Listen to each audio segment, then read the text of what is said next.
Welcome, dear listeners, to another spine-tingling episode of the Creepy and Paranormal Show.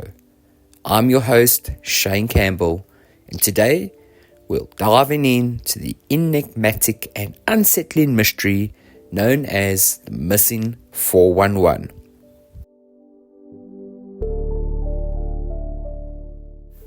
I'm sorry it's taken me quite a while to sit down and record another episode. There has just been so much going on, and unfortunately the show is more of a passion project and not my 8 to 5 kind of job, so I can't always just dedicate the time that I would like to do to the show.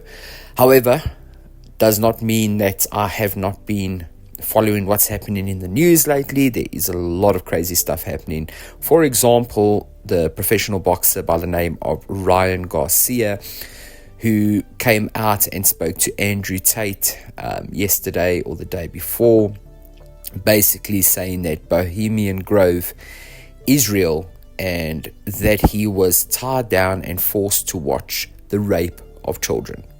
Now, that is rather unsettling and disgusting, to say the least, but these are things that we've all suspected have been going on, but now I believe more and more people are starting to come out and say it. He also dropped a whole lot of other random stuff along with it, which also kind of brings into question his state of mind and where he's at, which could also be attributed to what he's had to endure over his lifetime. So yeah, not something to completely discredit or throw out the window. Very well could be some truth to it, which is, like I say, rather frightening. However, on to other news. I am in the process of rebranding the Creepy and Paranormal Show. I would love to create a new logo, but before I would do that, I wanted to find out if any of my listeners perhaps had any ideas they would like to show me, or any logos they would like to play around with and design for the show. If it's something you are good at, or not even good at, and just want to give it a bash, please, by all means, go ahead, do it. Contact me, send it to me, and whoever I choose to go with, I will definitely show them the credit on the show. And yeah, I will just be highly appreciative of you for doing that, because that is not my strong point. So, in saying that, I think it's time we just jump straight into the show. Also, before we jump straight into the show, you might notice the audio quality has decreased a little bit. Unfortunately, or fortunately, I have an iPhone now, and the recording mic I was using is not compatible with iPhone. However, I have got an adapter, but guess what? I don't have the adapter with me, so we're going to have to just do with what we have today. So please bear with me. It will not be like this going forward. Unless you want to sponsor the show a new microphone, I'm also up to that suggestion. But anyways, here we go. The missing 411 phenomenon. The missing 411 phenomenon, popularized by retired police detective David Paulides, revolves around unexplained disappearances in national parks and wilderness areas. What makes these cases particularly eerie is the seemingly inexplicable circumstances surrounding them. People vanish without a trace, often in areas where one would assume safety and familiarity.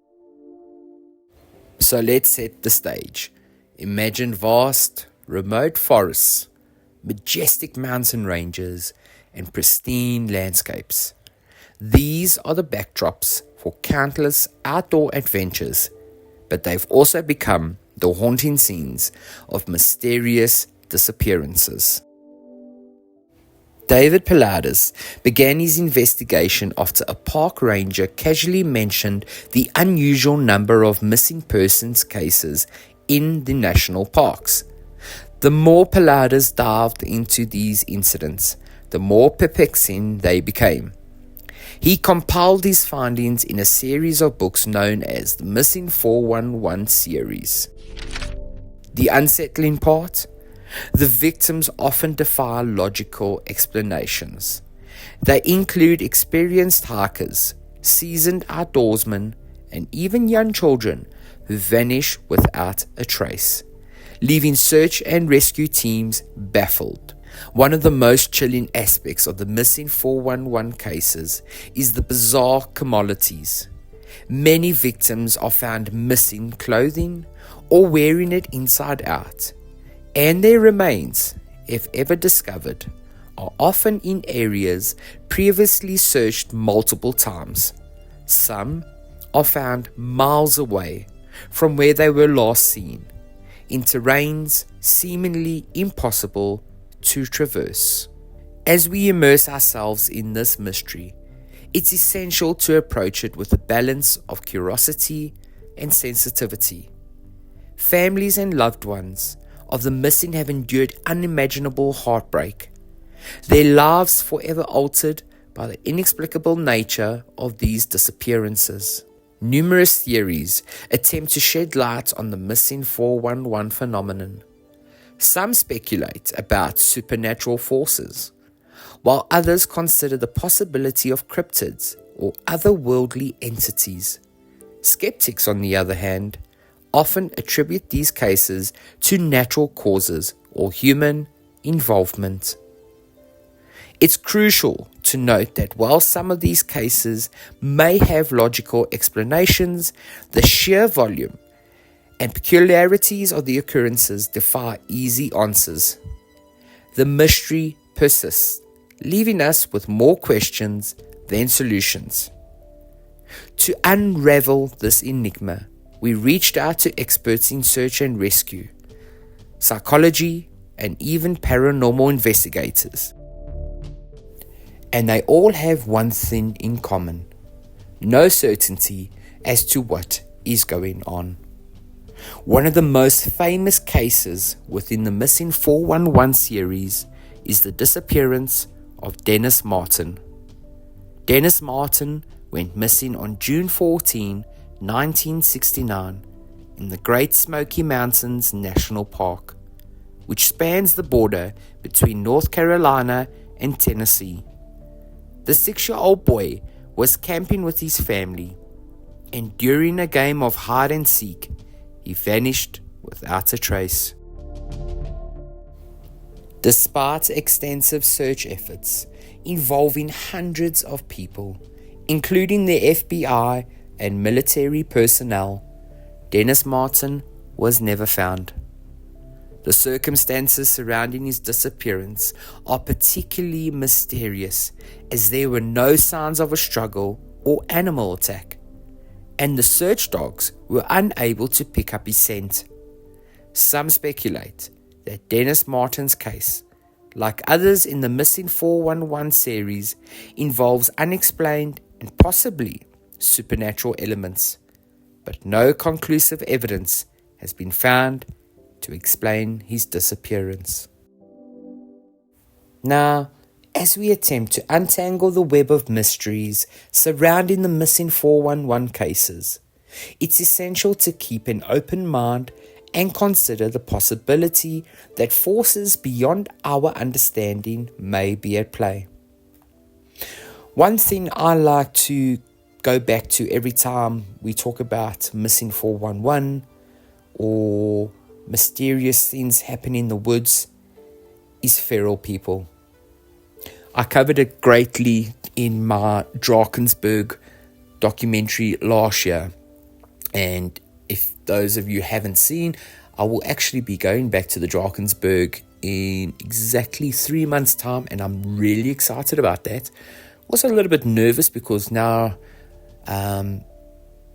the place I normally go to has gained a bit of attention from my previous videos, so it will be interesting to see what we find this time around, and hopefully I haven't pissed off a few of the locals in the area, but be it as it may. Feral people absolutely fascinate me. They have survived for hundreds of years in the woods in conditions most of us would find uninhabitable, and have often had encounters with, I say, civilization and people like ourselves that are just going camping or possibly fishing. And the stories are absolutely horrifying and terrifying. You will know the movies are loosely based on this. The movies such as Wrong Turn and The Hills Have Eyes. You see what those feral people look like, and it's absolutely terrifying. I pray that if I ever come across them, they don't look like that, because that is the kind of stuff that will give you nightmares. So that is one thing I like to attribute to the missing 411, is the case of feral people. They know how to go undiscoverable. They know the woods better than absolutely anyone. They know the secrets of the woods, how to navigate the woods, how not to leave a trace behind. And I think that's one major thing we found in these cases, is there's never real evidence. If it was animal attacks, animals don't know to go and clean up their mess. There will be skeletal remains left behind, possible torn clothing, blood. Even clothing in feces would be discoverable, but none of this is ever found, which begs me to believe that there is something else at play. Could be supernatural, in the sense of potentially alien abductions, because that would explain a lot. I do think that not all the missing people are related to the same thing. I do believe there are cases of wrong place and wrong time, and a serial killer that's passing through comes across someone and kidnaps them without a trace. I mean, this is not unheard of territory. But it always begs the question as to why are there so many? And yes, the national parks are huge and are massive, and I don't think it's all been covered. But surely someone would have found something. So that is what's really fascinating to me about the missing 411 cases. Do you enjoy these stories about the missing 411? I would like to still do a deep dive into one particular case of one of the people that went missing on a different show one day. But if this is something that interests you, please let me know. Don't forget to constantly engage with the channel. I've been experiencing a lot of negative, what's the word I'm looking for? Stats on YouTube as of late. I'm not too sure what's going on with the algorithms, but my viewership has dropped down immensely, while Instagram and TikTok and even Facebook has really shot up. So I'm not too sure if they are working on some kinks in the YouTube, but yeah, absolutely struggling there. Spotify is doing well. So yeah, wherever you're listening to this or watching the show, please don't forget to engage with it. It definitely helps with the algorithm for me and my channel to grow. Whether it's just a simple like or a comment, please definitely go ahead and do that. But once again, thank you so much for tuning into the show. I appreciate you. I appreciate you taking valuable time out of your day to listen to me ramble on, especially when it's not such a professional show and my voice sounds like I don't know what. And I thank you. Thank you for your support. So, I hope you all keep well. Keep following the Ryan Garcia story as it develops. And, once again, you know the drill. When you go to bed tonight, the lights go out, the air goes really cold, and it goes quiet, and you hear a noise. Don't forget to look under your bed.